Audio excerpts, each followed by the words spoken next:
Salut, bienvenue dans la mini-récup sur les contraintes et les propriétés des matériaux. Est-ce que tu as de la misère à identifier les contraintes qui sont appliquées sur des matériaux ou des objets, ou encore tu es tout mêlé quand on parle de propriétés mécaniques des matériaux, ou même peut-être que tu as juste besoin d'être rassuré pour t'assurer que tu comprends bien tout ça. Donc, si c'est le cas, reste ici, la mini-récup est pour toi. Ça s'adresse en fait à des élèves de secondaire 3 et 4 parce que c'est de la matière, ce qu'on va voir, c'est de la matière qui est vue en secondaire 3 et qui est réutilisée en secondaire 4. On va voir dans la première partie les contraintes, donc les 5 types de contraintes et les effets des contraintes, donc les déformations qui peuvent avoir lieu lorsque un matériau est soumis à une contrainte. Et dans la deuxième partie, on va voir les propriétés mécaniques des matériaux. Donc, dans le fond, les propriétés mécaniques des matériaux, c'est comment un matériau va se comporter quand il est soumis à des contraintes. Donc, voilà le lien entre les deux. Pour commencer, il faut d'abord comprendre c'est quoi une force, parce que les contraintes font intervenir des forces. Alors, une force, ça a la capacité de provoquer un changement. Quel type de changement? Ça peut être la modification du mouvement. Par exemple, ici, j'ai un joueur de soccer qui applique une force sur le côté du ballon et ça va changer sa direction. Par modification du mouvement, ça peut être comme ici un changement de direction, mais ça peut être aussi d'arrêter un objet qui est en mouvement, de mettre un objet en mouvement, de l'accélérer, de le ralentir. Tout ça, ça rentre dans la modification du mouvement. L'autre possibilité, c'est la modification de la forme. Par exemple, dans ce cas-ci, le ballon, il y a le joueur de soccer qui pèse sur le ballon, donc qui applique une force vers le bas, et le sol qui empêche le ballon de s'enfoncer dans le sol, qui applique une force vers le haut, comme ça. Puis, les deux forces ensemble vont avoir tendance à écraser le ballon. Et cette situation-là, ce cas-ci, il s'agit d'une contrainte. C'est quoi une contrainte? C'est l'effet des forces qui sont appliquées sur un matériau. Donc, tantôt, je disais que le ballon avait tendance à être écrasé. Donc, c'est l'effet que les forces vont avoir sur le ballon. Et les contraintes tendent à déformer le matériau. Puis, à quoi ça sert de savoir, de comprendre les contraintes, de savoir les reconnaître? Ben, c'est que, en sachant que ça tend à déformer un matériau, si je veux créer un objet, ben je vais utiliser, dépendamment si je veux que mon objet se déforme ou pas, ben je vais pouvoir utiliser un matériau plus qu'un autre. Par exemple, si je construis un pont, les piliers de mon pont, je veux pas qu'ils se déforment, donc je vais utiliser du béton. Par contre, si je fais un matelas de gymnastique ou d'escalade, je veux qu'il se déforme pour absorber les chocs, je vais utiliser de la mousse. Alors, c'est à ça que ça sert. Les contraintes, il y en a 5 types. On a la compression, la traction, la torsion, la flexion et le cisaillement. Donc, on va tous les voir un par un ensemble. On commence par la compression. La compression, c'est la contrainte qui a tendance à écraser un matériau. Donc, tantôt, le ballon de soccer, c'était une compression parce que le ballon avait tendance à être écrasé. La compression, dans le fond, c'est deux forces qui sont parallèles et qui sont de sens opposé, donc qui vont une vers l'autre. Le symbole pour représenter la compression, on fait une flèche dans un sens, donc une force dans un sens, et l'autre force va dans l'autre sens. Donc, voici le symbole de la compression.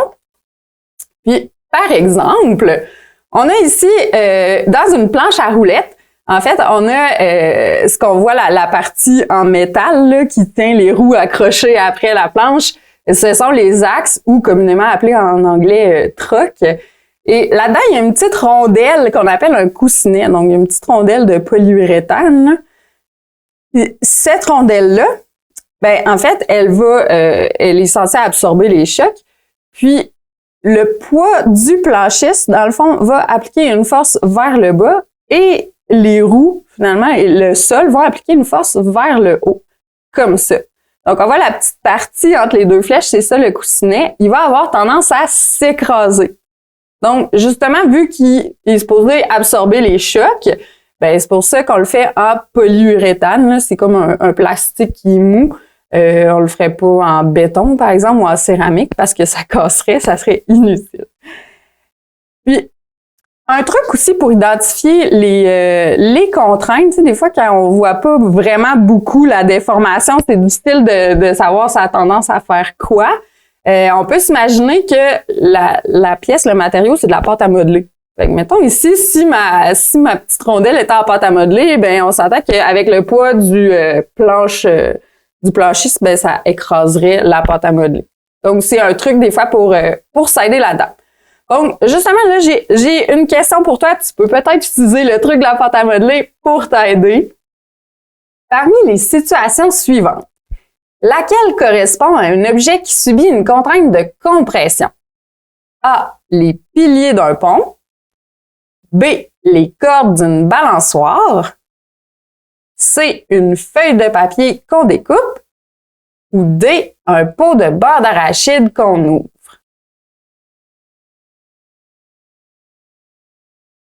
Et la réponse est A. Les piliers d'un pont. Pourquoi? Voyons ça en détail. Les piliers d'un pont, ben en fait, le tablier du pont, c'est là où il y a la route, là, finalement, le poids du pont, applique une force vers le bas et le sol, lui, va retenir, empêcher le pont de s'enfoncer dans le sol, donc applique une force vers le haut. Alors, ces deux forces-là, donc on a vraiment une contrainte de compression ici. La traction. La traction, c'est une contrainte qui va avoir tendance à étirer un matériau. Comment les forces sont appliquées dans une traction? Ils sont encore de façon sont parallèles, mais ils vont en avoir une, dans le fond, ils vont être en sens opposé.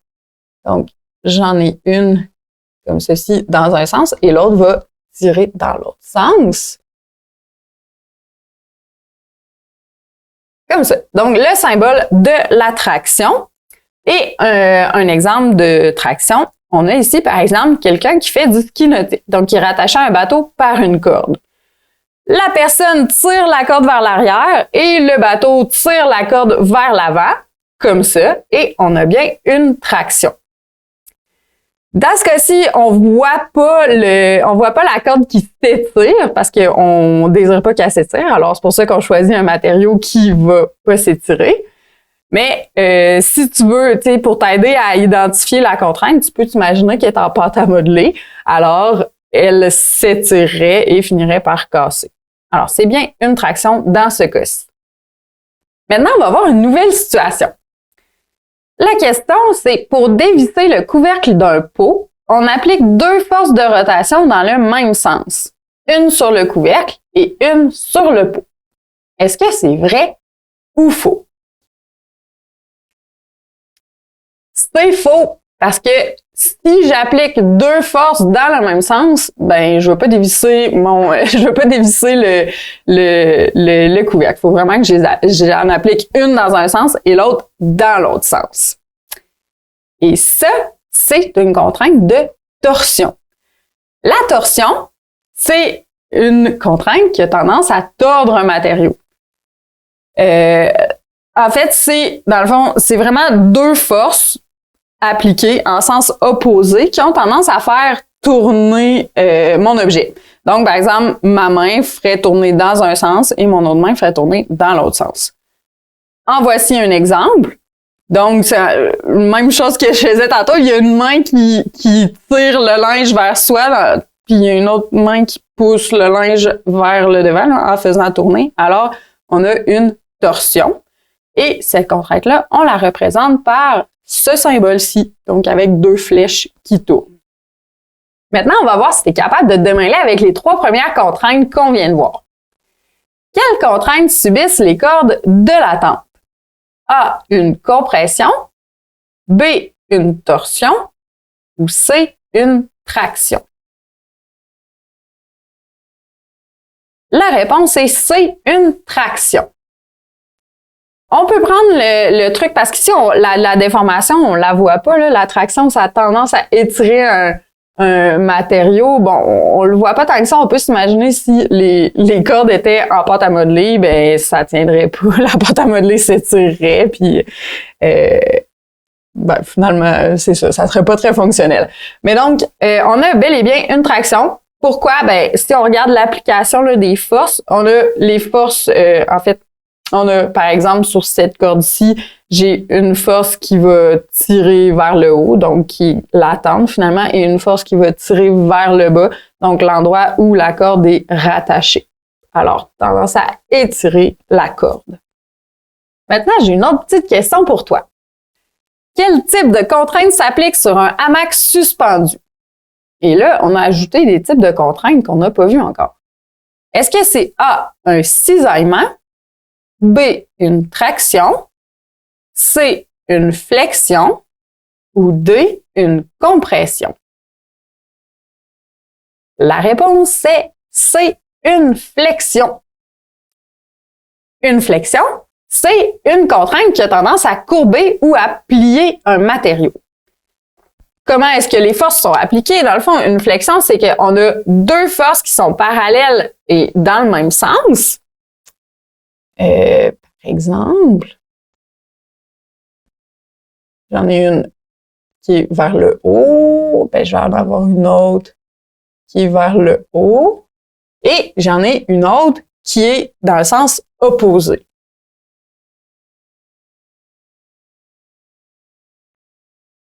Donc ça, ces flèches-là, ça a tendance à plier, ces flèches-là, ces forces-là, en fait, ça a tendance à plier le matériau. Et dans l'exemple du hamac, en fait, on a le poids de la personne qui est une force qui est appliquée vers le bas, et on a les deux arbres qui retiennent le hamac, donc qui appliquent des forces vers le haut, donc de chaque côté dans le fond, à chaque bout du hamac.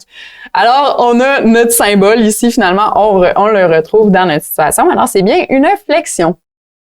Et finalement, on a la contrainte du cisaillement qui tend à déchirer ou à fendre un matériau. C'est deux forces qui sont appliquées en sens opposé, mais qui vont être légèrement décalées une de l'autre. Comment on la dessine? Son symbole, c'est que je dessine une flèche, je l'ai faite haute un peu, mais je dessine une flèche qui a juste un petit bout comme ça, et mon autre flèche va être juste tout près, comme ça. Donc, c'est vraiment deux forces qui sont légèrement décalées une de l'autre, mais ils sont très près l'une de l'autre. Par exemple, si je découpe du papier, donc c'en est un exemple de cisaillement. Donc, dans cet exemple-là, la feuille a tendance à se déchirer ou à fendre, effectivement, parce que la lame du ciseau, dans le fond, par en bas, va appliquer une force vers le haut, et l'autre lame, donc la lame supérieure, va appliquer une force vers le bas, mais juste légèrement décalée l'une de l'autre. Tu sais, dans les ciseaux vont être décalés pour venir se joindre, dans le fond, côte à côte. Là. Alors, on a un cisaillement. Là, on se rappelle qu'une contrainte, c'est la tendance à déformer un matériau. Mais la déformation n'est pas toujours apparente. Il y a certains cas, donc, où on peut avoir une déformation apparente. Par exemple, la pâte à modeler. Donc, dans ce cas-ci, j'ai les mains, là, j'ai une main qui pousse dans un sens, l'autre main, ben, en fait, c'est la même main, là, mais un doigt, le pouce qui pousse dans un sens et l'index qui pousse dans l'autre sens. Donc, on voit que la pâte à modeler s'écrase. Mais dans d'autres cas, la déformation est pas apparente, comme dans le cas du pilier du pont. Donc, on a la même contrainte, c'est-à-dire le tablier pousse dans un sens et le sol pousse dans l'autre sens, mais on voit pas la déformation.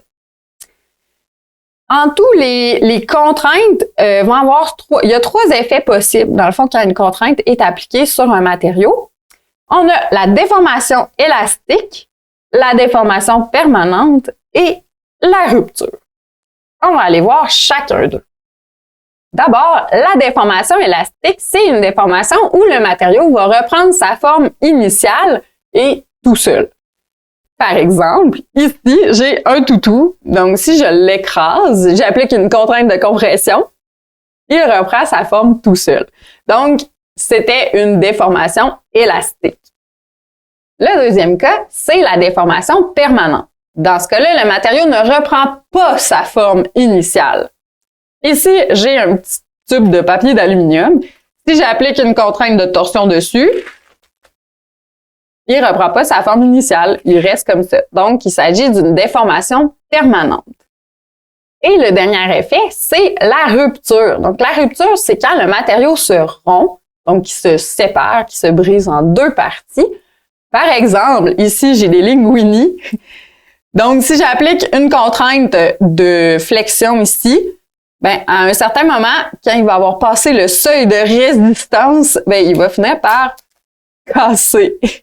Et c'est la rupture. Et c'est ce qui termine la première partie de la mini-récup. Donc, bravo d'être resté avec moi jusque-là. Qu'est-ce qu'on a vu ensemble? C'est les contraintes. Alors, un petit récapitulatif rapide. Voici les symboles des 5 contraintes. On a la compression, la traction, la torsion, la flexion et le cisaillement. Puis, on a vu aussi les effets des contraintes. Donc, la déformation élastique, déformation permanente et la rupture. Puis, dans la deuxième partie, on va voir les propriétés mécaniques des matériaux. Donc, comment se comportent les matériaux lorsqu'ils sont soumis à des contraintes. Alors, rejoins-moi dans la deuxième partie.